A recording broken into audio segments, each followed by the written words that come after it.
أَوَلَمْ يَرَوْا إِلَى الطَّيْرِ فَوْقَهُمْ صَافَّاتٍ وَيَقْبِضْنَ مَا يُمْسِكُهُنَّ إِلَّا الرَّحْمَنُ.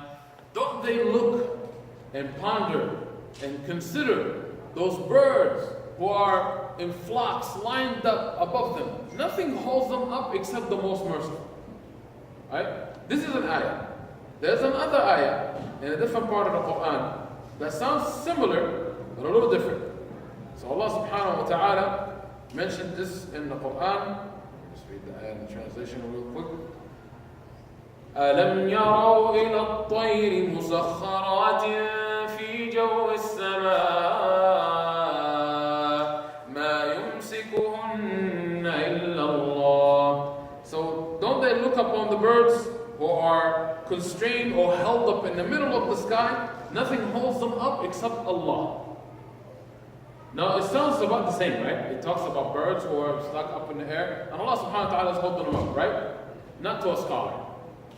A scholar will look at this ayat as some two totally different things, right? And it actually, the reason why we have airplanes nowadays, these two ayat and the difference in meaning is the reason why we even have airplanes nowadays. And you're like, airplanes, what? Like, it doesn't even sound like it's even connected, right? So there's a scholar by the name of Abbas ibn Farnas. He's from Indonesia, which is nowadays Spain, right? This scholar, they usually say a story about him that he's the first person that attempted to fly, but he made some kind of wings out of wood or whatever, and he jumped from some kind of balcony and fell, broke his ribs and died. Absolutely false. That's not the story. This is actually a dissertation of the story by some Greeks who wanted to tarnish his reputation, right? But the true story is, he's a scholar who lived between 801 AD until like 880 something, right? He lived a very long life. So he was like 84 or 83 years of age when he passed away. He started actually as a scholar in Nahu, in Arabic grammar, in Balagha, in Arabic rhetoric, and then he actually, after that, moved on to study mathematics, and he became a doctor, right? We're talking about 800. So how many years ago was that? Any mathematicians in the house? How many years ago it was? He was born 801. So how many years? 1100. Yeah, 1100 something, like 1190 something years, but not 90 something, like 1100 and like 80 something years, right? So let's say 1200 years.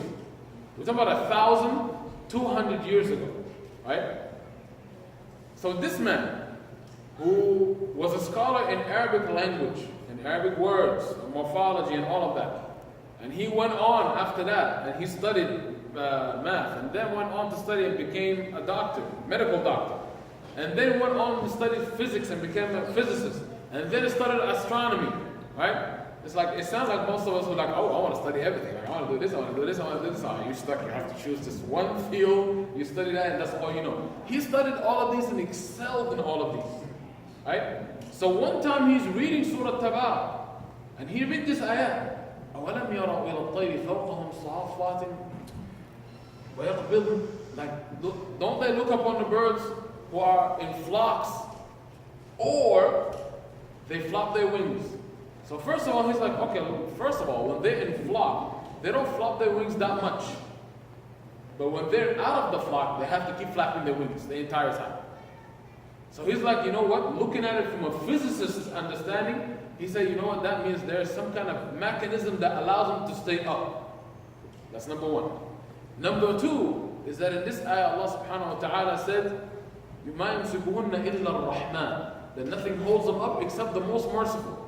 The other ayah, it says طَيْر, same word, birds or flying things, but فِي جَوِّ السَّمَاءِ, like get them stuck in the middle of the air, and then مَا يُمْسِكُونَ, nothing holds them up except Allah. So Allah subhanahu wa ta'ala used two different names. Here used Allah, here used Ar-Rahman. Him being a scholar in linguistics and being a scholar in Islam, he said, you know what? In the Quran, in the tafsir, when Allah subhanahu wa ta'ala uses Ar-Rahman, that means he's dealing with beings that are alive. When he uses the word Allah, that means he's talking about living beings and non-living things at the same time. So that means if Allah used Allah here, that means things that are not alive can also fly. So there have to be a mechanism for flying that Allah subhanahu wa ta'ala put there in physics and not in the birds only. Just by using the Quran and understanding of Arabic language only, he came to that conclusion. So now, because he's a scientist, and at that time, mind you, he's only in his late 20s. And he's already done all of that so far, right? In his late 20s. So he actually looked and kept observing birds for a while. And he actually did make some wings. Yes, he did use some leather, he used some feathers and all that type of stuff. And he actually went from a minaret of a masjid, where they used to call the adhan, and he jumped from there. And he actually flew for a few minutes. And he did land. He broke his leg because the landing wasn't done properly, and he broke one of his legs. But he survived, he lived, right? But he kept studying that phenomenon.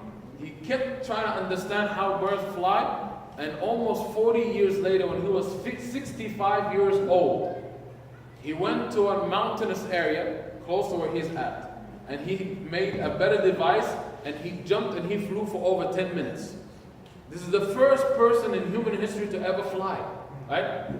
Technically he glided, right? He flopped a little bit. The first time was just gliding. The second time you can consider flying because he kind of flopped a little bit, and he actually soared pretty high. He got very, very high elevation, right? This is the very first person to ever fly.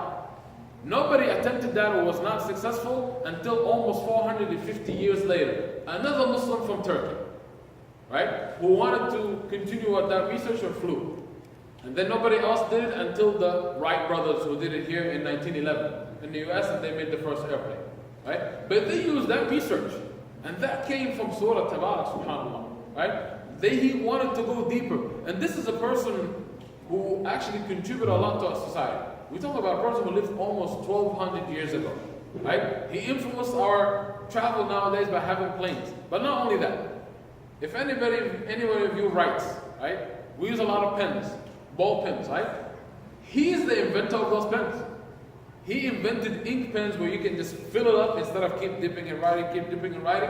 He invented the ink pens where you just put the well of the ink inside as a cartridge and you write with it. Not only that, but because of this ayah, because of his understanding of the Quran, he wanted to educate people. In his basement, again, mind you, this is over 1,150 years ago. In his basement, he will actually project, yes, like a projector, like he will project on the ceiling of his basement how the stars move and how clouds form and why you have thunder and lightning. And he used to take people inside to educate them with video, with projection. Like he actually was a person also who uses, like he developed lenses and like did a lot of things to do with optics and all of that. So he used a lot of reflections and lights and candles and mirrors and all of that to make a reflection on his ceiling of the basement to make it look like the night sky. Have anybody been to a planetarium? Anybody to the planetarium? You know where they have you go, like for example in Science Center in LA, they have that big dome where they show the constellation and the stars and how they move and all of that. Have anybody been to that before? Nobody? Only honest? You as well? Okay. So if you haven't been, you need to go. You need to go to some kind of planetarium. But when you go there, imagine that somebody over 1,100 years ago, 1,150 years ago, did something very similar to what they have done now with all this technology that we have. Right? In Spain. And he used to educate people because he will read ayat that talks about why clouds form and how they form and what kind of perspiration you're going to have from those specific clouds in the Quran. Like in Surah Al-Mulk, for example, it talks about the kind of clouds you have and whether you're going to have rain, sleet, are you going to have snow, are you going to have hail. It talks about all that in the Quran. So he used all of that, he looked at it, made observation, and he started to educate people. This is what Allah subhanahu wa ta'ala is talking about. And he will show it to them. Right? Like subhanAllah, look at the level of the connection that he had with those ayat. He wanted to get closer to Allah subhanahu wa ta'ala through linguistically, through studying sciences, through understanding the ayat of the Quran a little deeper. And then he wanted to take it to people further and get them to understand and live those ayat. right? And that is important. The Quran is alive, right? It comes to life if you allow it to. You have to allow it to. Right? When you read the Quran, you don't just say words because somebody's telling you have to read it in Arabic and you're just like, I'm just trying to get done with my pages or my verses. You don't read it just because it's words of the Quran and I have to say it in Salah. That's not it. We have to really connect with the Quran. This is Allah subhanahu wa ta'ala speaking directly to me.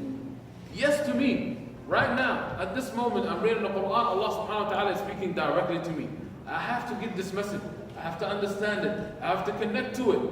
Right? It's the guidance for me in everything that I do, in the way that I conduct myself, whether I'm at home, whether I'm at work, with family members, with my job, with everything. Have to do with success in this life or the next life.